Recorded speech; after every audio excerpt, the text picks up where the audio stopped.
Senhor. É ela quem nos alimenta, é ela quem nos fortalece.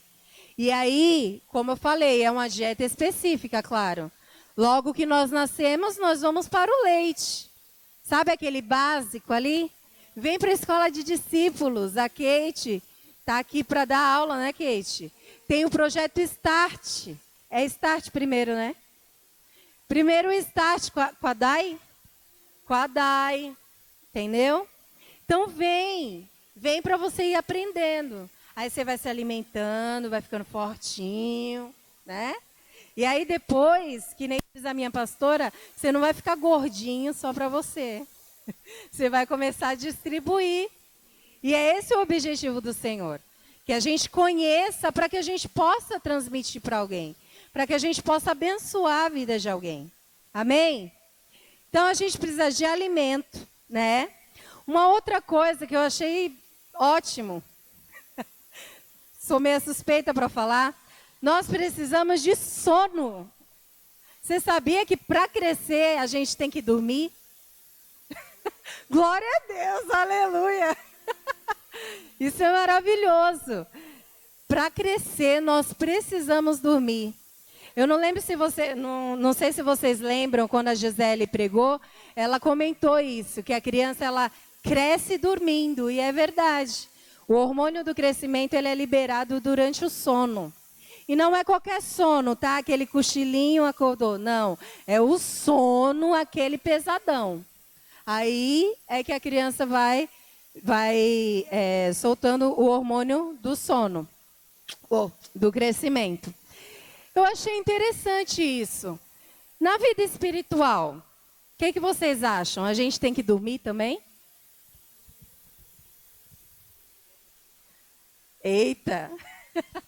Na verdade, você não tem que ficar dormindo, né? Ai, deixa eu dormir. Mas você tem que parar para descansar. Sabe por quê? Porque é no descanso que nós dependemos do Senhor. Sabe o que eu lembrei quando eu estava estudando isso? Que, assim, quando eu fui entrar quando eu estava na UTI e a médica falou para mim que eu ia para o coma, ela falou assim, aliás, ela não falou que eu ia para o coma, né? Ela falou assim, Ângela, eu vou entubar você. Mas fica tranquila, você não vai ver nada, você vai estar dormindo. Aí eu falei, tá bom, vamos lá. Entuba, tinha acabado de passar uma noite inteira praticamente em claro. Quando eu vi a luz do dia, eu falei, glória a Deus, mais um dia. E aí, quando foi logo cedo pela manhã, ela me vem com essa notícia, Ângela, nós vamos entubar. Mas não se preocupa que você vai estar dormindo. Eu falei, então tá bom. Eu falei, bom, vou unir o útil ao agradável. Eu vou dormir, que eu não dormi, e vou melhorar. Né? Na minha mente deve ter passado isso, não sei. Mas o que eu quero dizer é que, na verdade, quando nós dormimos, nós não temos controle de nada. Nós não temos controle de nada. Eu fiquei por volta de 8 dias dormindo. 8 dias. 8 dias.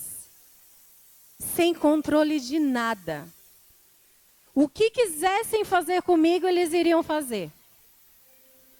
Inclusive, quando eu acordei, eu estava com catéter, nem fazia ideia de que eu estava novamente fazendo hemodiálise, enfim, uma série de coisas. Eu achava que nada tinha acontecido, eu só tinha dormido, entendeu? E assim, isso é um exemplo, lógico, um exemplo grande. Mas, gente, quantos e quantos acidentes nós não vemos por aí de pessoas que dormem na estrada? Você acha que um motorista experiente, ele não poderia controlar o seu sono? Eu te respondo, não. Ele não controla o sono.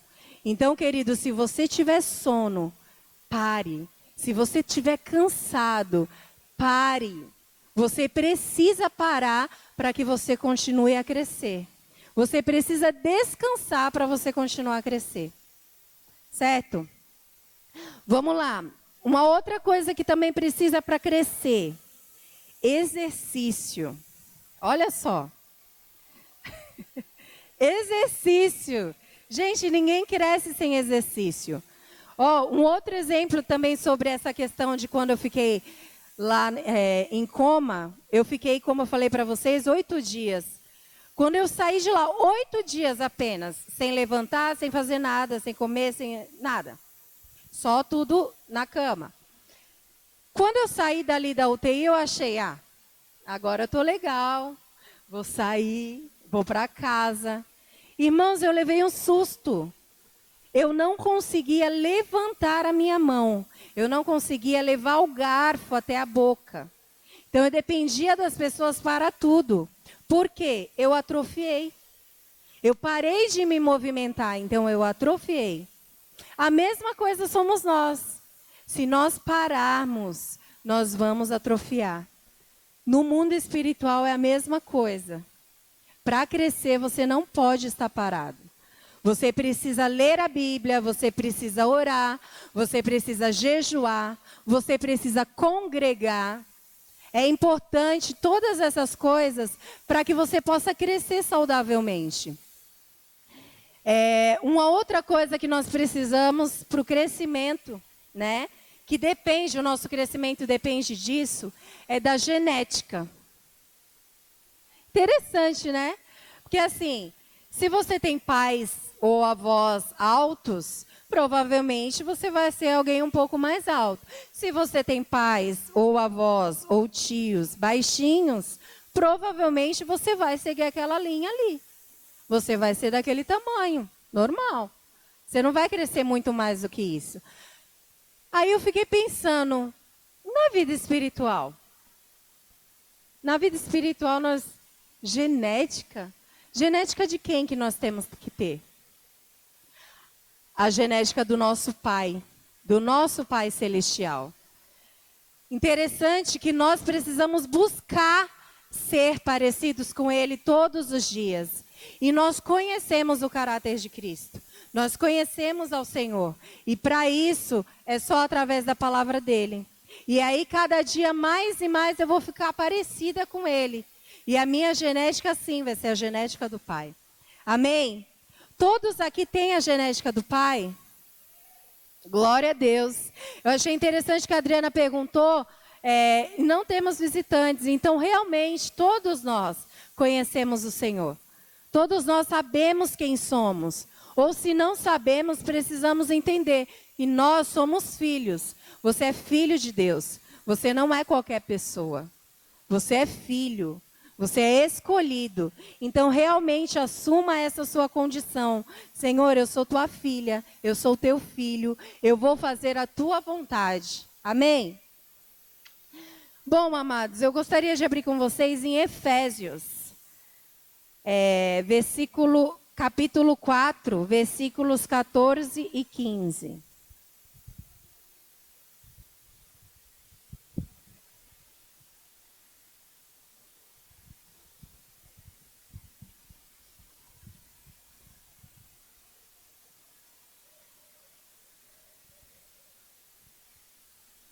Logo que o pastor falou que eu ia pregar nesse dia, eu fiquei pensando, porque eu penso logo no tema, né?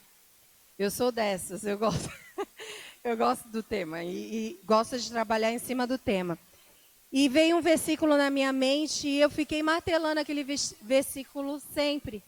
Este versículo, sempre na minha cabeça. E eu falei, eu preciso falar alguma coisa sobre isso, mas o quê? O que eu vou falar? E aí vamos ler juntos lá? Efésios 4, 14 e 15.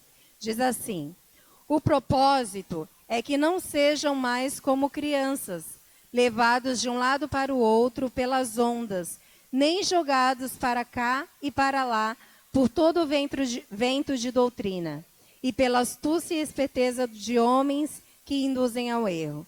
Antes, seguindo a verdade em amor, cresçamos em tudo naquele que é a cabeça, Cristo. Olha que interessante esse versículo, né? Esses versículos. Ele fala de nós não sermos mais como criança. Se você perguntar para a criança o que ela vai ser quando crescer, alguns respondem, eu vou ser adulto. Né? Eles querem ser grandes, eles querem ser adultos. Então, mas a palavra ela fala assim, não sejamos inconstantes como as crianças. Forte, né? falar assim, caramba, mas a palavra não fala que eu tenho que ser como criança para chegar no reino? Para me chegar no reino de Deus? Sim, a palavra fala isso. Você tem que ser como criança na inocência da criança. Você tem que ter a inocência da criança, ter aquele amor que a criança tem. Mas quando fala aqui de inconstância das crianças, é porque a criança hoje tá tudo legal, ela tá brincando, tá sorrindo. Amanhã, não quero falar com ele não. Ela dá as costas, não tá nem aí. Para ela tá tudo bem, ela está aqui hoje e amanhã tá em outro lugar. Ela não tem como que eu posso dizer? Ela não tem essa constância, essa coisa de realmente, não, eu vou persistir, eu vou até o final, não, eu vou lutar. Isso é coisa para o adulto. Olha só, o que é constância? Constância é a qualidade daquele que não falta uma tarefa, dever, tratamento, aula, etc. Assiduidade, frequência, persistência, insistência e obstinação. Sabe? Quando a palavra fala que nós não devemos ser inconstantes, é porque nós não podemos ficar, laica, sabe? Eu sou crente, mas eu gosto de um pagodinho. Eu sou crente, mas de vez em quando tomar uma cervejinha é gostoso. Irmão, em nome de Jesus, está repreendido isso. Ou você é, ou você é. Entende? Não existe meio termo. Não, eu sou, mas de vez em quando... Eu lembro que quando eu me converti muito novinha. E tinha 12 anos. E aí, eu lembro que na escola, no ginásio, na 5ª série mais ou menos, uma colega minha também estava na igreja. Tinha ido para uma outra igreja, não era a mesma que eu. E ela falou assim, mas lá é de boa. Lá a gente pode fazer qualquer coisa, não é, Ângela? Eu olhei assim para a cara dela, eu era novinha, não sabia, estava chegando no evangelho. Olhei e falei, concordei com ela, sabe quando você fica, né, pode. Tipo, eu não soube me posicionar naquele momento. Eu não sabia. Se ela, que tinha mais tempo, estava falando que podia, eu achei, realmente pode. Lá pode fazer qualquer coisa. E, na verdade, não é assim. Quando nós aceitamos a Cristo, Ele mesmo vai falando aos nossos corações aquilo que nós devemos ou não devemos fazer. Mas uma coisa eu vou falar para você.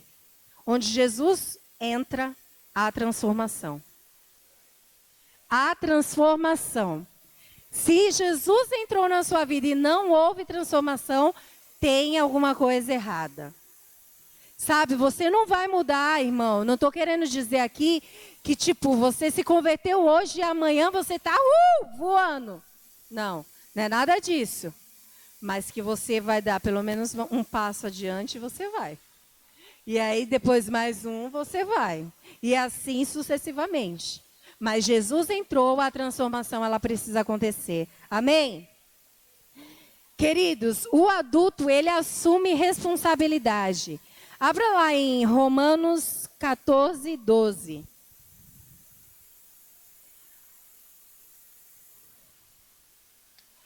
De maneira que cada um de nós dará conta de si mesmo a Deus. Olha só.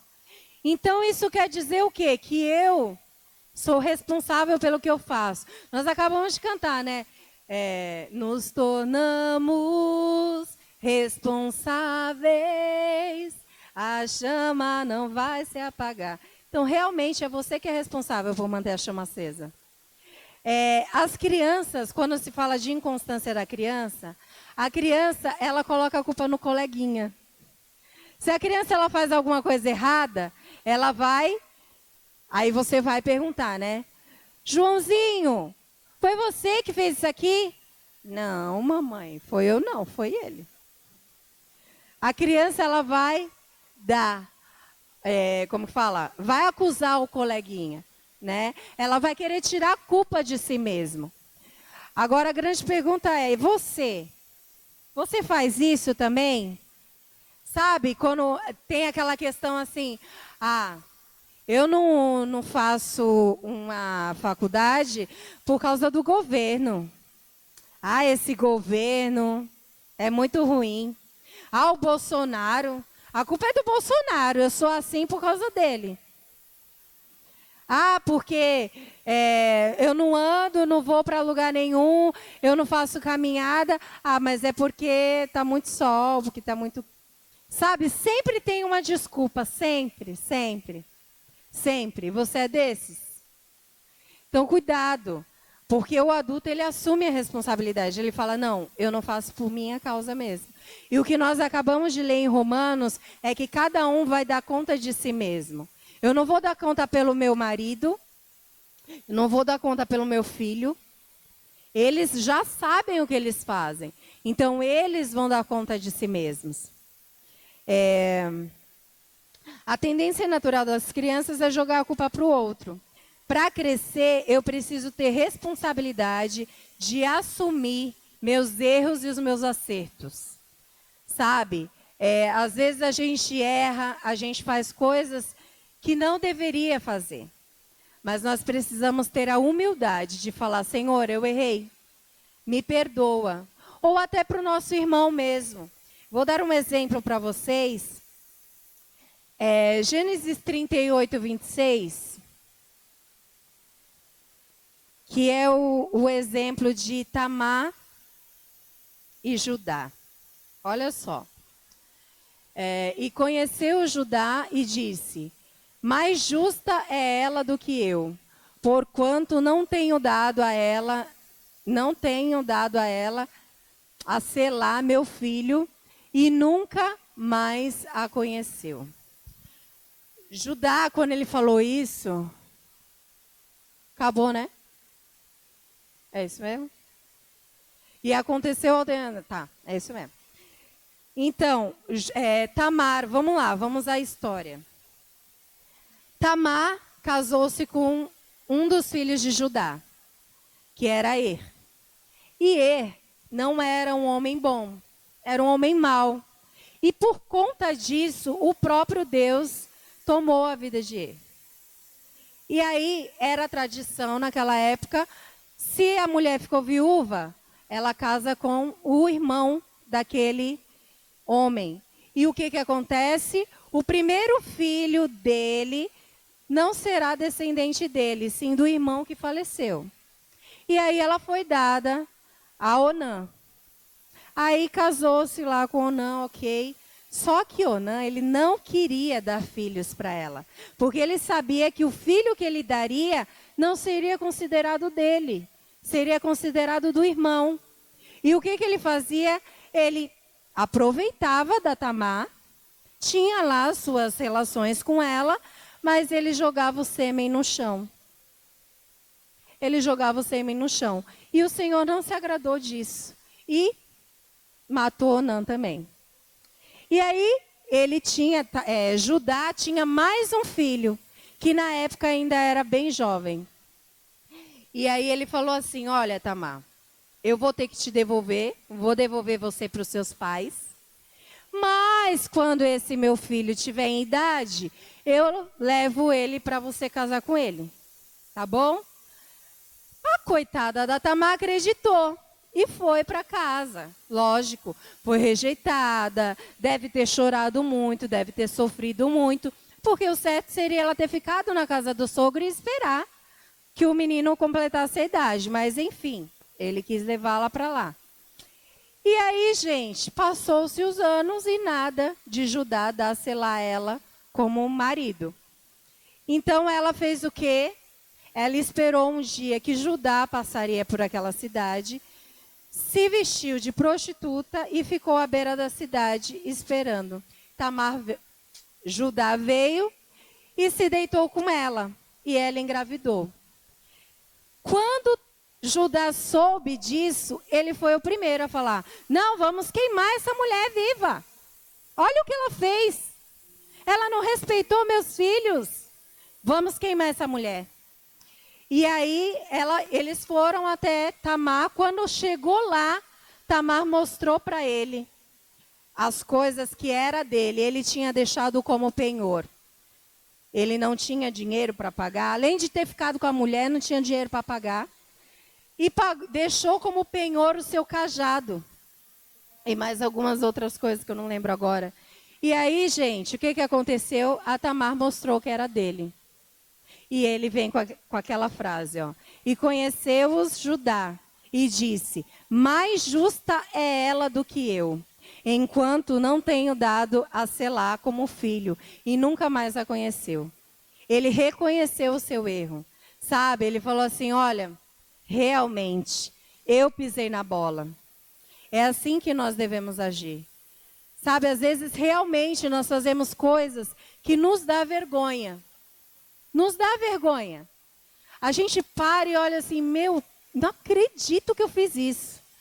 Coisas que nós abominamos nos outros. E nós vamos lá e cometemos o mesmo erro. Mas você tem a oportunidade de se arrepender. É essa oportunidade que o Senhor nos dá.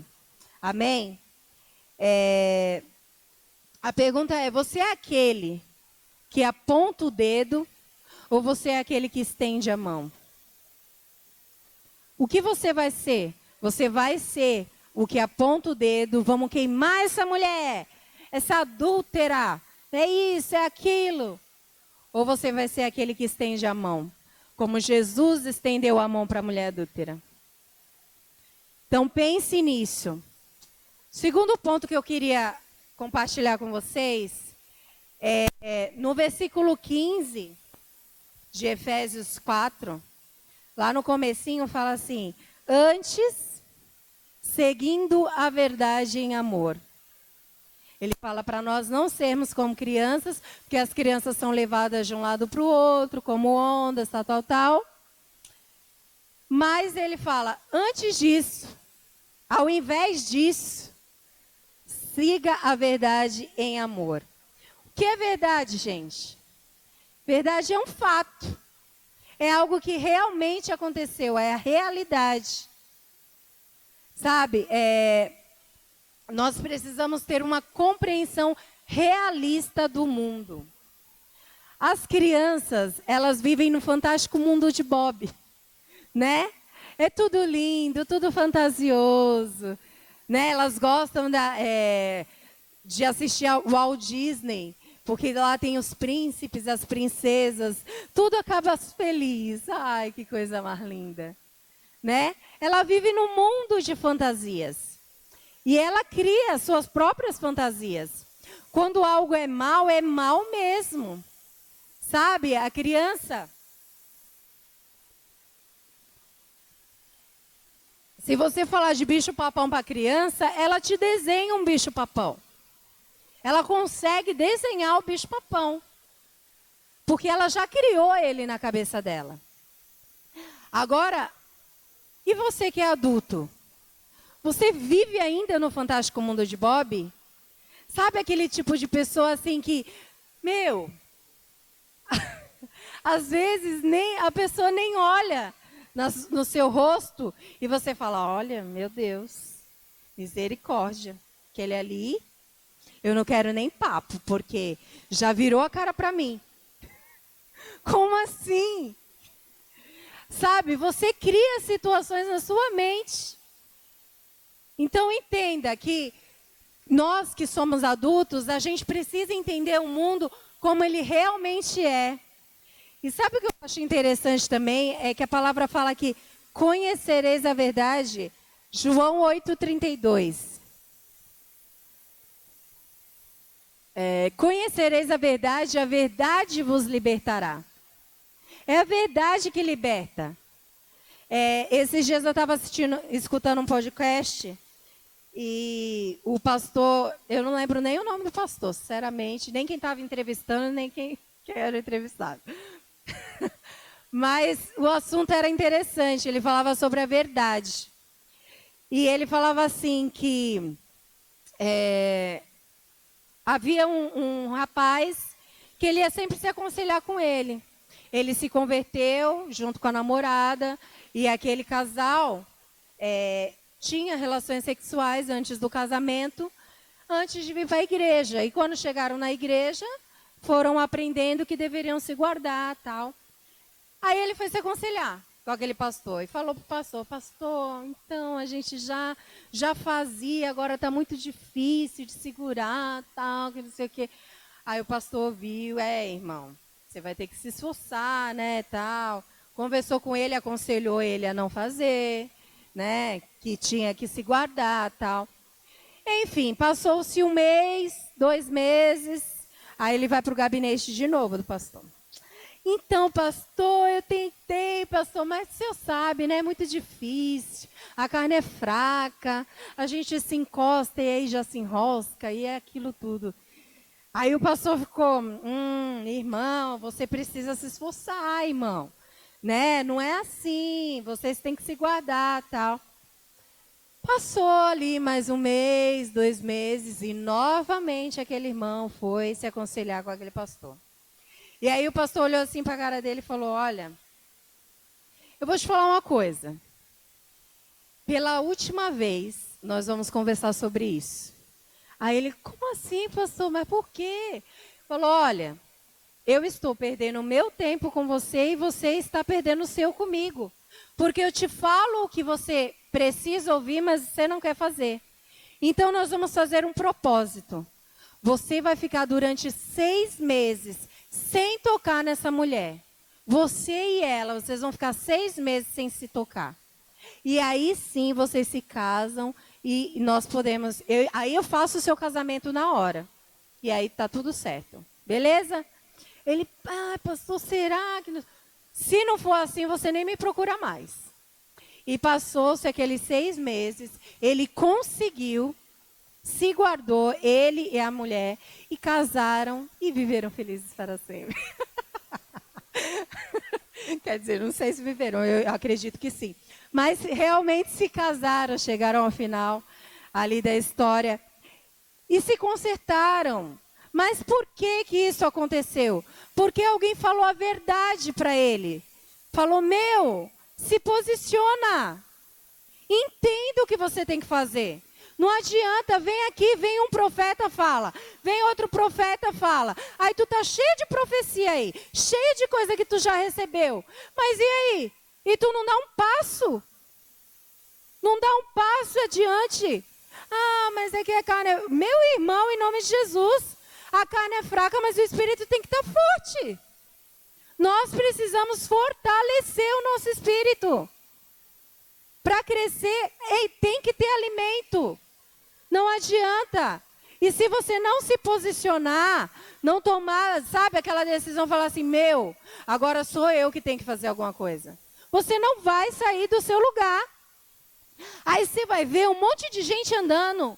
Um monte de gente que acabou de chegar na igreja. Deu 6 meses, já está aqui no altar pregando. Voando. Glória a Deus por isso. Sabe por quê? Porque a pessoa tem buscado, a pessoa tem se dedicado. E aí você, tá tempos e tempos aí esquentando a cadeira e nada. Então, irmãos, em amor, olhe para dentro de si, veja o que você pode fazer. Sabe, você não precisa fazer grande coisa, porque às vezes a gente se auto-sabota. Como, Ângela? Sabe o que eu faço? Eu falo assim: cara, eu preciso perder 30 quilos. Vou perder 30 quilos em 1 mês. Ou seja, 1 por dia. Passou o primeiro dia, eu não consegui, desisto. Eu não vou conseguir 30 quilos em 1 mês. Você entende? Então coloca metas alcançáveis, atingíveis, sabe? Se você... você não tem costume de ler nada, né? Eu não leio. Eu estou começando agora a ler. Aí tu pega e vai ali na livraria e compra um livro de 300 folhas. Não, vou engolir esse livro. Cara, tu não vai. No primeiro capítulo tu vai desistir. Começa com um livretinho. Sabe? Um livro pequenininho. Uma coisinha curta de ler, pega gosto, fala assim: cara, isso é legal. Aí o próximo livro, tu já compra de Se tu comprou de 30, compra um de 50 páginas. Pô, caramba, olha que legal. Daqui a pouco tu vai estar no de 100, de 300, tu não vai nem perceber. A mesma coisa é a Bíblia. Ai, não, agora eu vou fazer um propósito. Eu quero ler pelo menos 5 capítulos por dia. Tu não lê um, cara. Tu não lê um, como que tu vai ler 5 da noite por dia? Então começa pequeno, irmão. Entenda. Sabe, como eu falei outro dia para uma pessoa, eu falei assim, tu não está conseguindo ler um capítulo? Lê um versículo. Lê um versículo, medita na palavra. Sabe, porque você vai ler um versículo, mas um versículo, Ângela, ai que pobre. Um versículo pode transformar a sua vida. Se você meditar naquilo ali, sabe? Então pega. Sabe que tem irmãos que não têm acesso à Bíblia. E eles pegam uma folha, arrancam uma folha e ficam com aquela folha, meditando na palavra. E aí, para eles saberem um pouco mais da Bíblia, ele troca de folha. Ney, eu já li essa aqui, pega essa, me dá outra. Faça isso com seus livros. Faça isso com seus livros. Sabe, você já leu, troca. Fala, pastor, eu li esse aqui, é muito bom. Me empresta um. Irmão, em nome de Jesus, saia da mesmice, você precisa crescer. E para crescer, não tem como crescer estagnado. Vamos lá. Seguindo a verdade em amor. Crianças vivem guiadas pelos seus sentimentos. Sabe, você vive guiado pelos seus sentimentos? O que guia você? É os seus sentimentos, as suas emoções? Não fuja da realidade, encare-a. Seja grato pelo que você tem e não lamente pelo que você não tem. Se você não tem, sabe, eu acho interessante a oração do Pai Nosso, né? Que fala assim, Pai Nosso que estás no céu, santificado seja o teu nome. O pão nosso de cada dia. O pão nosso de cada dia nos dá hoje. Eu acho super interessante isso, porque fala assim, é o suficiente para hoje. O amanhã é um novo dia. Porque se eu tiver tudo o que eu preciso, para que eu vou pedir amanhã? Eu vou pedir. Deus já me deu a abastança aí para uns 3, 4, 5 anos. Então, 3, 4, 5 anos, não precisa falar mais com ele, não. Tá tudo certo. Então, ele não faz assim, irmão. Ele te dá o suficiente. Ele te dá o suficiente. Então, se você tem, louve a Deus pelo que você tem. Se você não tem, espere. Se for da vontade do Senhor, Ele vai te dar. Talvez até algo melhor do que você quer. Amém? Um exemplo de uma pessoa que foi guiada pelas emoções. Sansão, lá em Juízes 16:4, fala assim. E depois disso aconteceu que se afeiçoou a uma mulher do vale de Soreque, cujo nome era Dalila. Na minha Bíblia fala que ele se apaixonou por Dalila.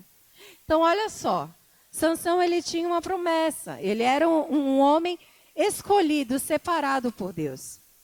Porém, ele se deixou levar pelas emoções. Ele falou, aquela mulher ali bonitinha, jeitosinha. Não é da minha terra, mas não tem problema não. Vou aproveitar. E ele se deixou levar pelas emoções. E Dalila o traiu, simples assim. Dalila, por riquezas, começou a pedir para que Sansão revelasse a ela qual era o segredo da sua força. E ele fez, olha só, que Deus também ele é assim, ele nos dá sinais. Nada que o Senhor vai fazer, ele não nos deixa desavisados. Olha só, Sansão foi, insistiu e se envolveu com Dalila, que já era errado.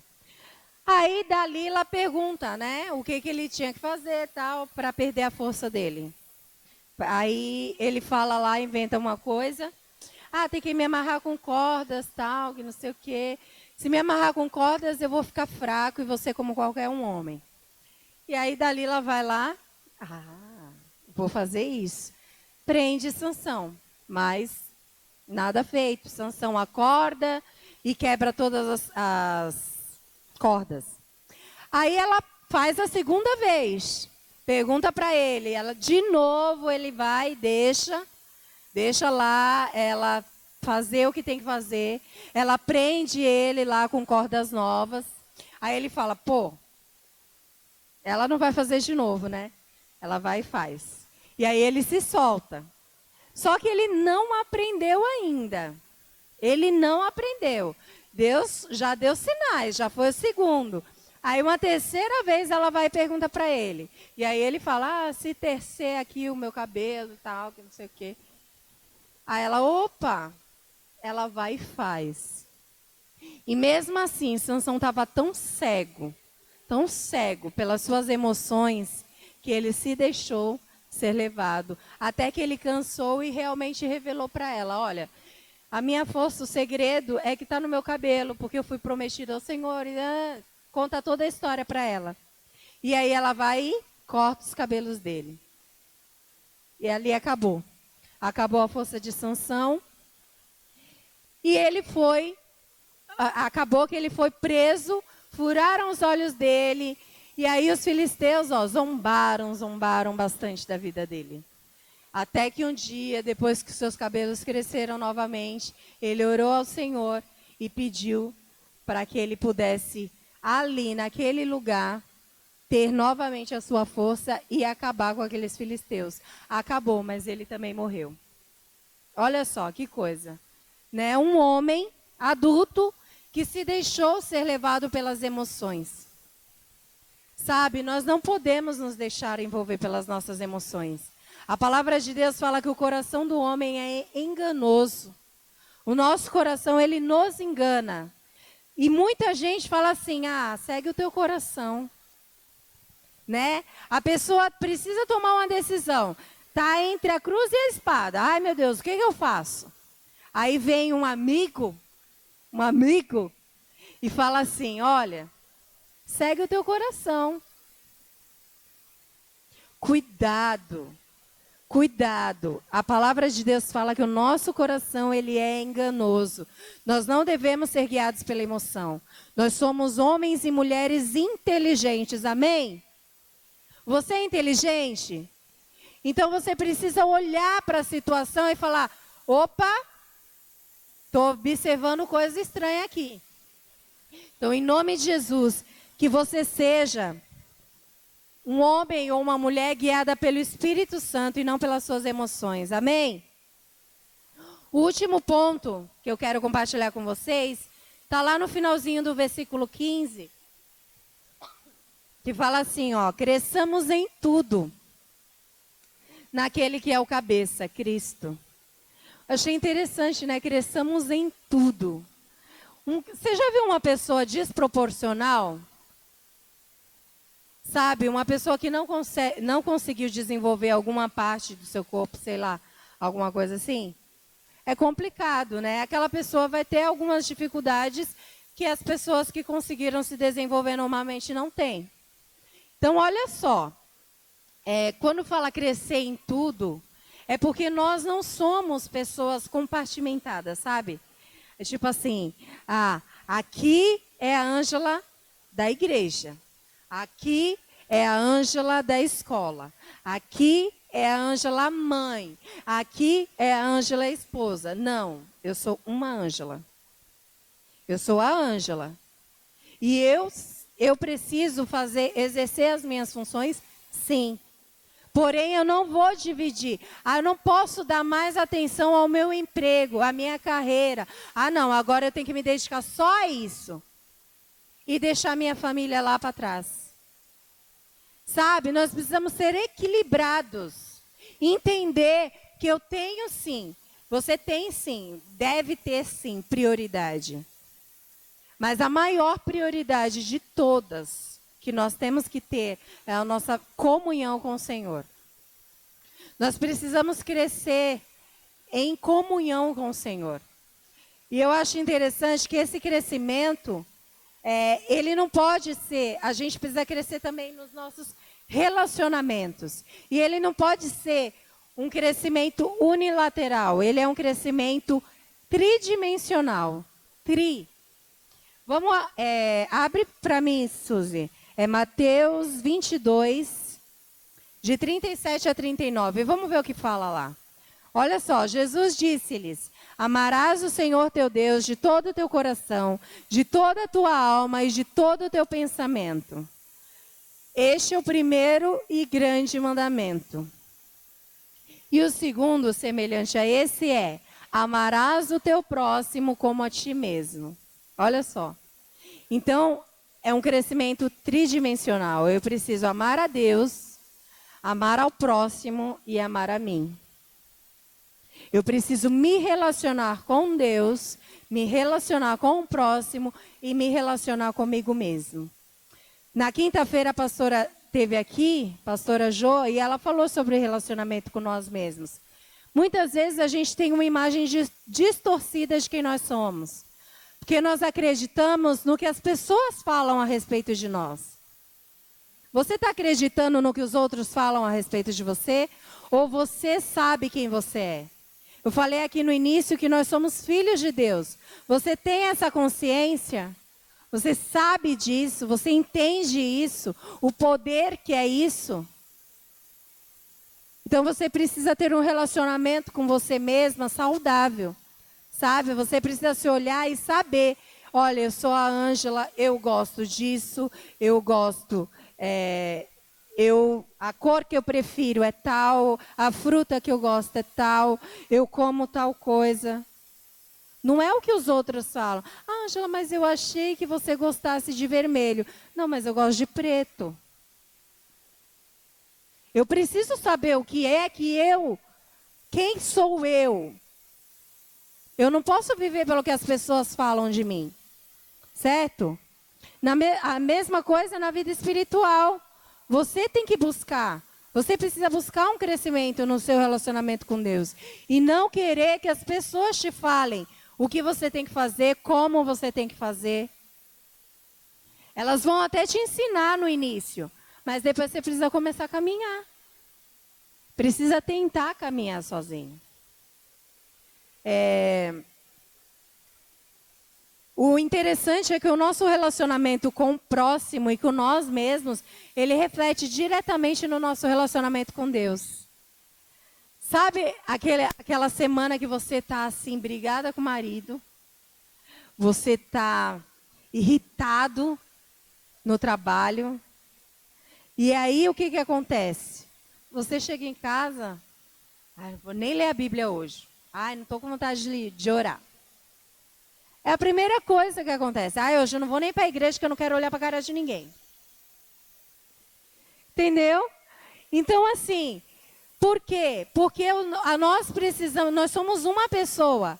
Então, nós precisamos estar bem em todas as áreas. O nosso relacionamento, ele vai refletir. Se você estiver bem com Deus. Sabe aquela pessoa que tu encontrar na rua e aí a pessoa, tipo, você sabe que está com uma vida toda bagunçada. E aí tu fala com ela, e como é que tu tá? Tal. Não, eu tô bem. Mas eu não estive mais na igreja. Não, mas eu tô bem com Deus. Eu e Deus, tá assim, ó. O que você acha? Tá mesmo? Tá mesmo. A palavra fala que nós temos que estar um ao lado do outro. Nós temos que estar junto. Suportar uns aos outros em amor. E sabe, às vezes a gente fala assim, não, mas meu relacionamento com Deus não tem nada a ver com a igreja. Tem nada a ver. Cuidado com essas frases, meu querido. Em nome de Jesus, entenda que nós precisamos ser moldados por Deus. E nós somos moldados nos nossos relacionamentos. Se relacionar exige doação, sabe? Você tem que doar seu tempo, doar sua energia. Não é fácil. Tem gente que olha só o sangue do cordeiro, que é aquela lixa na tua vida, que sabe, arranha. Né? São pessoas difíceis. De repente você é uma pessoa difícil. E você acha que os outros são, mas você é a pessoa difícil. Você já parou para pensar nisso? Então, assim, nós precisamos todos os dias nos examinar. A palavra fala, examina o homem a si mesmo. Né? O que eu preciso fazer? Eu vou crescer. Interessante a história de Noemi e Ruth. Ruth 1, 13, depois do 16 e 17.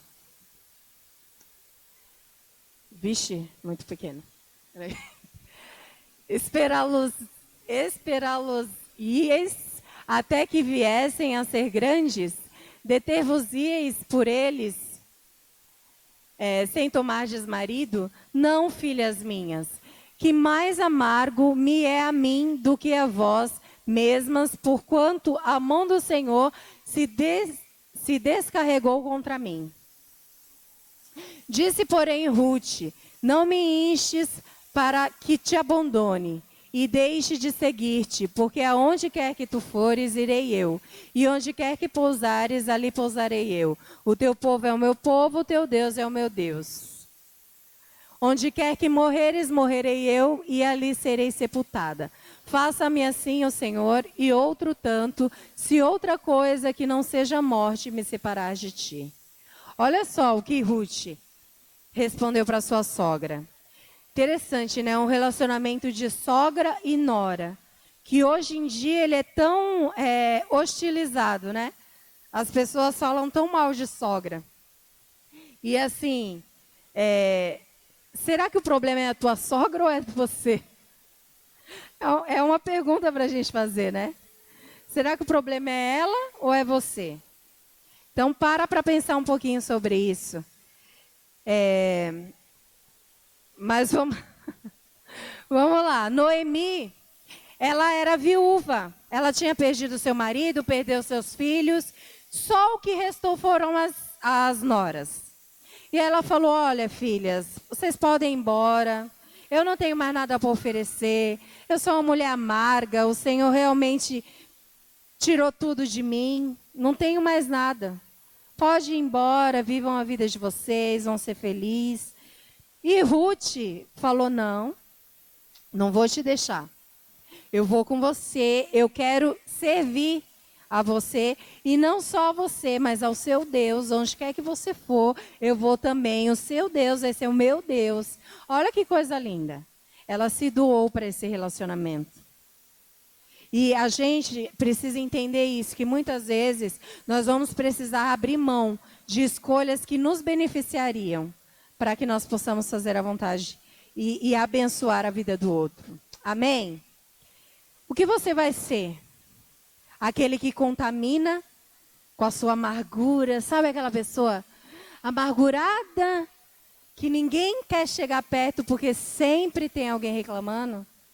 Ou você vai ser aquela pessoa que contagia? Chegou, contagiou. Sabe? Chegou, a alegria chegou, o sorriso chegou, a festa chegou. Quem você vai ser? Gostaria de convidar vocês a se colocarem de pé. E meditar um pouquinho sobre isso. Que, na verdade, a escolha ela está nas nossas mãos. Nós podemos escolher o que nós vamos ser. Nós podemos ser uma pessoa guiada, assim, por Deus. Podemos ser uma pessoa contagiante, uma pessoa que abençoa.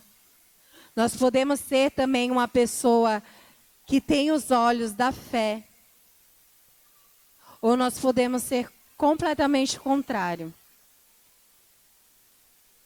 Sabe, como eu falei aqui, nós ouvimos muita coisa sobre crescimento esses dias, né? E a grande pergunta é: você vai continuar estagnado ou você vai crescer? Você vai se tornar alguém inspirador? Ou vai continuar aí uma pessoa que não quer envolvimento, que quer continuar escondida, se escondendo, não sei de quem, porque Deus, não adianta, você pode tentar se esconder à vontade, mas os olhos do Senhor estão em todos os lugares. Então, que realmente você possa colocar aí no seu coração o desejo, cada vez mais, de ser guiado pelo Espírito Santo de Deus. O desejo de ser a pessoa que Ele quer que você seja. Sabe? Eu não sei qual é o seu desejo, onde você quer chegar, mas que você queira chegar aonde Deus quer te levar. Porque Ele quer o melhor. Os planos dele são imensuráveis. Ele quer além do que nós pedimos ou pensamos. Eu tenho certeza que não tem ninguém aqui que pense algo mal sobre si mesmo, mas que quer algo bom, algo maravilhoso. Então, querido, aproveita, porque o Senhor, Ele está aqui e Ele quer te dar algo maravilhoso. Ele quer dar algo maior do que você pensou ou imaginou. Que você possa entender que é Ele quem vai te moldar. Eu não sei qual é a situação que você está passando e em que área que você precisa crescer. Eu sei que eu, durante esse mês, fui muito confrontada, de verdade. Muitas coisas eu identifiquei na minha vida que eu preciso mudar, que eu preciso melhorar. E eu preciso fazer algo para começar. Agora, eu espero em Deus que você também tenha meditado e que você também consiga não ficar apenas com a palavra no seu ouvido. Ah, eu ouvi, já sei e tal, na teoria, e na prática nada. Mas que você coloque em prática tudo aquilo que você aprendeu durante esse mês. Em nome de Jesus. Amém? Vamos louvar.